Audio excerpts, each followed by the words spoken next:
Before a single piece of steel is cut, a ship has to be completely born in the digital realm. Welcome to the Shipbuilding Masterclass Explainer. We're taking you from absolute digital zero to becoming a master of how these colossal floating cities are actually constructed. We are talking about vessels that span hundreds of meters, carry thousands of tons of cargo, and safely navigate the most punishing environments on the planet. It's an engineering marvel that honestly defies imagination, and today we're going to break it all down step by step. We've got a massive chronological journey ahead of us, tracking the birth of a ship through these 5 distinct stages. We'll start with the blueprint and digital twin, move into prepping the raw ingredients, explore shaping the steel, dive into building the massive blocks, and finally wrap up with assembling the Goliath. All right, let's jump straight into Phase 1, the blueprint and digital twin. So, a ship goes through 3 incredibly rigorous design stages. It transitions from basic owner requirements, like a napkin sketch saying, hey, we need to carry 80,000 tons of iron ore at 14 knots, to a highly detailed, legally locked-in 3D CAD blueprint. First up is the concept stage, just to test feasibility and get rough estimates. Then, the preliminary stage kicks in. This is where naval architects run real hydrostatic calculations to make sure the ship, won't capsize. And finally, the contract stage locks in every single pipe, circuit, and steel plate. Now, the big takeaway you should grab from this is the exponential cost of change. These 3 design stages act as incredibly strict quality gates. Why? Because erasing a napkin sketch or hitting the backspace key costs practically nothing, right? But finding out you made a structural mistake way down the line, when the ship is already sitting out on the slipway, you are suddenly looking at millions of dollars in rework and months of delivery delays. And you have to remember, unlike a static building, a ship operates dynamically. If you want to carry heavier cargo, you're going to need a bigger engine. But a bigger engine means you need a wider hull, which completely alters your stability and, of course, your costs. You literally can't just optimize one thing in isolation. Everything is connected. So naval architects use this elegant design spiral framework. They loop through the data again and again, balancing all these competing demands until they find the absolute minimum, most profitable, and safest ship that gets the job done. This whole process brilliantly illustrates what we call the ship product model. It's essentially a complete digital twin of the vessel. Back in the 1960s, this took literal armies of draftsmen in massive halls drawing on paper. Today, it's a single, fully integrated 3D database. It acts as the one single source of truth that actually auto-generates the cutting programs for the shipyard machines. It even plays this high-stakes game of Tetris with the flat part shapes, nesting them perfectly onto standard steel plates to drastically minimize waste. Okay, so our digital twin is locked.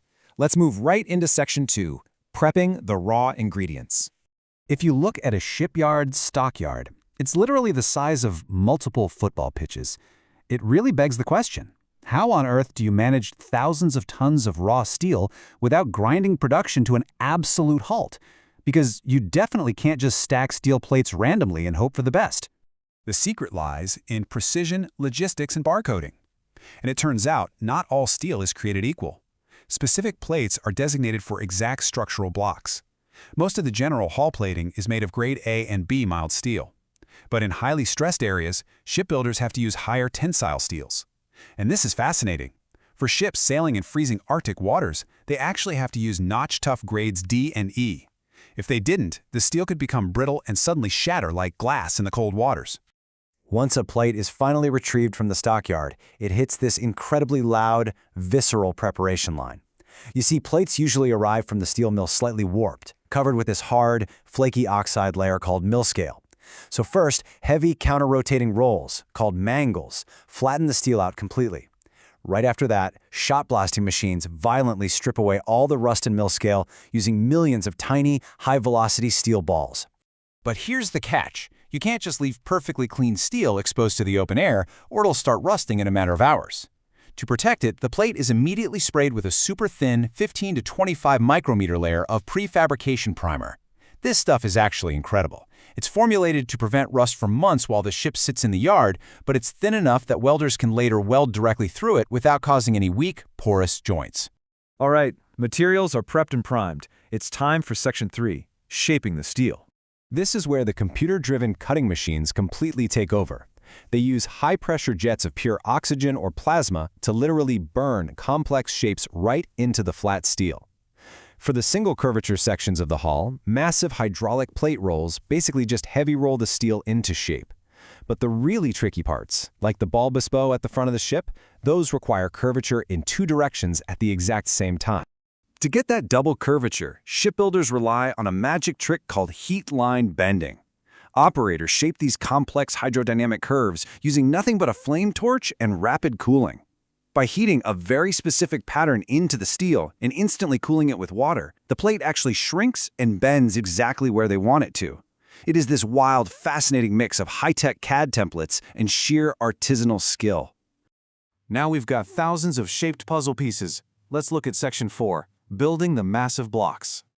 Modern prefabrication completely revolutionized the shipbuilding industry. In the old days, you'd build piece by piece outside, in the rain, doing awkward overhead welding. Not anymore. Today, shipyards build massive flat panels and subassemblies inside these giant, covered halls.